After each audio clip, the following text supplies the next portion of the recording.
Hey guys, I just want to let you know we miss you and that we're just excited that we get to be with you online and share these fun stories that we weren't going to get to share with you in person. Today we're going to read Dad, Jackie, and Me.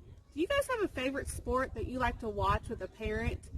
Well, I do. Mine is baseball. I loved watching the Atlanta Braves play with my grandpa growing up. So today we're going to read Dad, Jackie, and Me. My ear was glued to the radio, like every other ear in Brooklyn. It was opening day, 1947, and every kid in Brooklyn knew it was our year. The Dodgers were going to go all the way.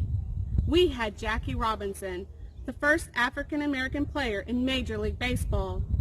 As I listened to the game, the minutes melted into hours and innings folded into one after another. I could see it in my mind's eye, pitch after pitch, swing after swing. I dreamed of the day that I would see it for myself. Did you hear the author's descriptive language in that sentence? Our neighborhood was only a short subway ride from Ebbets Field, home of the Dodgers and their new first baseman. I loved baseball. I loved the Brooklyn Dodgers. I hated the New York Giants, and they hated Jackie Robinson.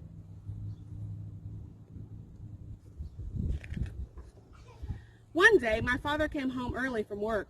He walked into my bedroom and announced, "We're going to Ebbets Field." He didn't say it loud. My father was deaf. He signed it with words with his hands. I couldn't believe it. Dad had never seemed to care much about baseball. "I want to meet Jackie Robinson," Dad signed. I was finally going to see a real game. Today, the Dodgers were playing the Giants, and we were going to cream them. I got my glove and ball, Dodgers cap, and scorecard. I stuck my lucky pencil behind my ear, and we went down the steps. I tossed the ball to Dad, but he never played baseball like me, and he dropped it. What do you know about his father? I couldn't wait to get to the ballpark, but the whole ride I kept thinking, there's no way Dad can meet Jackie Robinson. Besides, Jackie doesn't know sign language. How would they talk to each other? The line to get into the field snaked around Sullivan Place and up Bedford Avenue. My dad let me hold my ticket. I clutched it for dear life. Finally, we were through the turnstile. My dad held my hand as we moved with the rest of the crowd through the gloomy underbelly of the stadium, up the dark ramp. Then we tumbled into the bright sunlight. I shut my eyes against the glare. Then I opened them again, my breath caught in my throat. I had never seen anything so perfect as inside this baseball field. There, laid out at my feet, was emerald green field, each blade of grass reflecting the light from the afternoon sun. The angles of the field were sharply marked with two lines of white chalk. The dirt base paths formed a perfect diamond, carpet dotted with fat canvas bags at each base and black rubber plate at home. I knew if I had lived to be 100, I would never again see a sight so beautiful. Hey, Peanuts! Hey, hot dogs! Get them while they're hot! Dad and I sat on the right field line, right behind first base, Jackie's position. The Dodgers Symphony was marching up and down the aisles playing "The Worms Crawl In, the Worms Crawl Out." The music was ear-splitting. Dad couldn't hear it, but he laughed along with everybody else at the sight of the Raggedy Band's tattered clothes, cowbells, and whistles. Then the game started, and Jackie ran out onto the field. Dad yelled real loud, "Jackie! Jackie!" Only it didn't come out the way that it should. "Augie! Augie! Augie!" Since my dad couldn't hear, he had no way of knowing the words shouldn't sound like that. Everyone looked at my dad. I looked at my shoes. As Jackie stood at the first base, the Giants began hooting and hollering. They called Jackie names, horrible names. "What are they saying?" Dad asked. "Bad things," I said. "Tell me." Some of those words I had to finger spell because there was no sign for them. Dad listened with a sad smile on his face. In the 9th inning, Jackie bunted and beat the throw to first. Then he stole second. On next The Dodgers hit. He moved to third. The score was tied 4-all. The Giants pitcher took a long windup, and Jackie dashed for home. We all jumped to our feet yelling, "Jackie! Jackie! Jackie! Augie! Augie! Augie!" Dad screamed. This time, nobody seemed to notice. The heck with the Giants. They were nothing. We had Jackie Robinson. Every day when Dad came home from work, he started asking me questions, not about school, about baseball. He wanted to know everything I knew, especially about Jackie Robinson.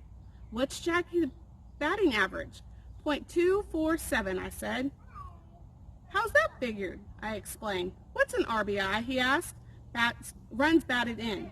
"Fielding average? What's that mean?" I told him. "You teach me baseball," he signed. "Okay," I said. One night, Dad came home with a baseball glove. "Let's have a catch," he signed. We tossed the ball back and forth until Mom called us for supper. Dad missed the ball every time. The only way he could hold it was by trapping the ball against his chest with both hands. That had to hurt, but Dad just smiled. "Jackie never drops a ball," he signed. "He catches it with one hand, not like me." All that week we practiced. Dad dropped the ball almost every time, even when I threw it underhand. "Throw it regular," Dad said. Dad and I kept going to games whenever we could. Every time Jackie came out in his position, Dad chanted right along with the crowd, "Augie! Augie! Augie!" Jackie never looked over at us. He just stared down at the line at the next hitter. One Sunday, the Dodgers were playing the St. Louis Cardinals. What a game. Our pitcher had a no-hitter going. And then it happened. On a simple grounder that he knew he couldn't beat, a Cardinal player tossed first base and spiked Jackie on purpose. 52,000 eyes popped. 26,000 jaws dropped. 26,000 tongues were stilled. Then, in the awful silence, my father jumped to his feet. "No!" he screamed. "Not fair! Augie! Augie! Augie!" The Brooklyn crowd went nuts. They leaped to their feet and joined my father. "Jackie! Jackie! Jackie!" The name bounced off the brick walls, climbed the iron gliders and rails around and underneath the wooden roof. But Jackie just stood at first base, his face a blank mask, blood streaming down his leg. It was almost as if he didn't hear the crowd. What do you think about the way that Jackie handled this situation? All that month, Dad and I had followed everything Jackie did. We read and reread every report of every game that was printed in the New York Daily News. Dad started a scrapbook. If there was ever any mention of Jackie Robinson, he cut it out and pasted it in his scrapbook. The scrapbook got thicker, the Dodgers kept winning, and the opposing teams kept writing Jackie Robinson. But Jackie never reacted. He didn't even seem to notice, and he never complained.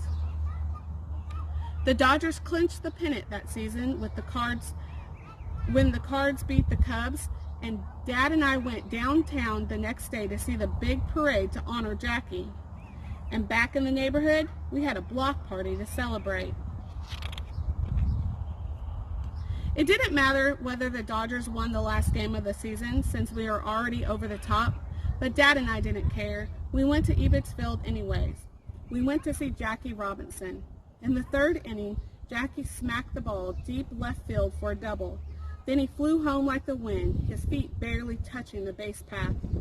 The Brooklyn crowd went crazy. "Go, go, go, Jackie! Go, go, go, Augie!" My dad screamed right along with them. Finally, late in the day, as deep shadows stretched across the infield, Jackie caught a line drive hit down the first base line. It was the last out of the game. As the crowd cheered, Jackie stood alone at first base, staring at the ball in his glove. Then he turned and threw it into the stands, right at my father. That's when my dad did something that he had never done before. He reached up and caught the ball with his bare hand. I'm not sure, but I think I saw Jackie Robinson smile. My dad dropped the ball into my empty glove. And just like that, the baseball season of 1947 was over.